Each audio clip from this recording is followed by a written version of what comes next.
That's not bad. 3,000, 2960.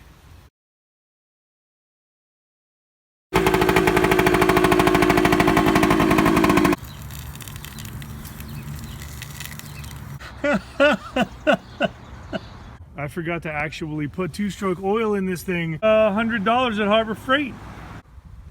Well, this is it. 1,000 miles of riding on my Kawasaki KE100 over the past year, and put in a whole bunch over the past couple of months. And there we are, 3,969 miles, 1,000 miles since the resurrection of 20 years in Dad's shed. How many miles does this thing have on it? I don't know. 20, that's not bad. 3,000, 2960? Yeah? Yeah. Yeah. Of course, a little bit of cleaning. How many years? 15, 20? My impressions and adventures of 1,000 miles on my KE100, this time on bike physics. That thing's pretty cool. And here's a list of some of the things I had to do to it. First, this thing didn't have any spark, so I tried replacing the ignition coil and the spark plug, but that didn't work. And then eventually I pulled this cover off and made some tools and bought some tools to pull off the rotor and the stator, or whatever they call them. On the right is the magneto and magneto puller, which I purchased, and that welded L-shaped bar. That's to hold everything in place while I use it. 2 coils for the generator, 1 coil for the spark. That is the condenser, it's a capacitor, and those are the points. Put a new condenser in, and then it stopped working electrically again. Put another condenser in, and that worked for a while, but then it stopped again, and it stranded me a couple of times, and my wife was making fun of me the whole time because of that. And, well, I should probably turn this thing off, huh?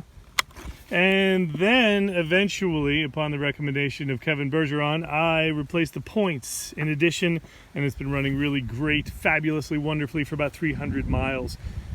It's got some seat foam problems. This thing, it makes my butt numb, and the other parts down there kind of numb because it's so soft. You're gonna have to shave the top of that thing and put some higher density foam on there. I did add to it this tiny little rack and that box on there just to carry a couple of things. And eventually, this thing has an oil pump, right? So the oil pump over here, there's an oil pump down under this. There it is. Took off the cover just so you can see that oil pump with the inlet and the outlet to the carb. And this is the oil reservoir, so it mixes. It's 2-stroke. And well, I let that thing run dry. Finally got the motorcycle running because there's some kind of electrical gremlin that gives intermittent spark here and there, and then it just dies. And then I get spark, and then I don't get spark, and oh. So, guess what I forgot to do? I forgot to actually put 2-stroke oil in this thing, and the motor is totally frozen. All the other times it has been totally the motorcycle's fault. This time, completely mine. Ugh. Thanks, St. Joseph, for taking care of the motorcycle overnight. We're heading home. This is pretty convenient. This was like $100 at Harbor Freight.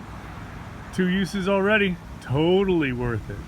And well, that wasn't good. So I bought a new piston, new bearing, and new rings, and put that whole thing together after I honed the cylinder. Painted the exhaust pipe, so the exhaust pipe looks really good. Look at that.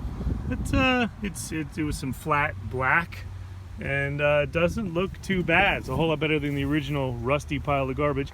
The turn signal, here's a regular turn signal on the left-hand side. That thing has a whole bunch of cracks in it, right? Well, this one, it cracked so badly it just kind of fell off. So I shortened it a lot and welded something together to put that thing. Oh yeah, look at that. That thing's really nicely welded. Okay, badly welded, but it's there. But I have to find some replacement 6-volt LED turn signals. When I got it, put some new transmission oil in there. The tires were original. Put some new tires on it. Fork seals. These fork seals were just blowing fluid all over the place. So I put some new fork seals and new forks in there. They used to bottom out as soon as I lifted up the front end. Bam! And that wasn't good. And that changed everything. New petcock. The old petcock was bad. This is a universal petcock. And I noticed that sometimes this does boil. The carburetor's inside the case, and it gets hot, but I never expected it to boil like this. It gets pretty hot down there, but it's apparently replaced really quickly with cold. the carburetor's down here and in here, and it's replaced with cold fluid immediately. The fuel tank had about 12 leaks in it, had to fix that. There's a whole bunch of JB weld on the bottom of the tank. There was also some kind of sealer on the inside, and I took that out, and it caused more leaks. All right, now this is a real fuel leak right here. Check that out. Oh goodness. Yeah, didn't fix it.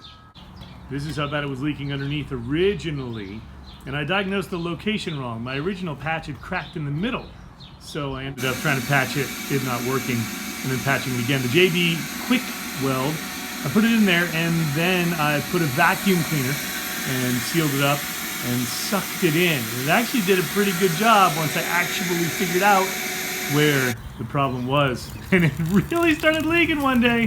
Whew, on the hot cylinder, thought the whole thing was going to set itself on fire.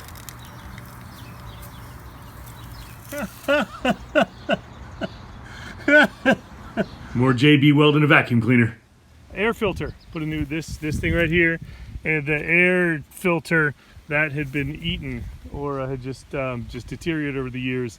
That's a new filter. Actually, it's just the old metal with some new foam wrapped around it. Grips, I just put new grips on it. They're thicker, but this thing puts out a whole lot of vibration, and it tends to make my hands numb. And they're, I think they're better, but I don't really know. The seat latch wasn't working. This thing, that turn signal relay down there, that thing wasn't functioning to do the turn signals at the low voltage it was putting out, even with the new battery, and I put a new one in there. I did drop the forks. But 1,000 miles later, 350 miles, I think, with absolutely no problems. This is a pretty hysterically fun machine. During quarantine, I really did a whole lot of work to it to put it back together, and it really runs well. It reminds me of my cheap Chinese moto in Paraguay, except it says it has 11 horsepower. Yeah, I'm pretty sure it's like 9. Check out my South America adventures on my little Chinese-made 150cc motorcycle. This bike is super fun, but nothing like the adventures I got down there. Thanks for watching Bike Physics for all the bicycles and motorcycles and family adventures. And thanks for that thumbs up too. Really helps a lot. New videos most Tuesdays. Subscribe for more. And you haven't figured it out yet, I got this other channel called Learn Physics. It's all about physics and education and that kind of thing. So check that out too.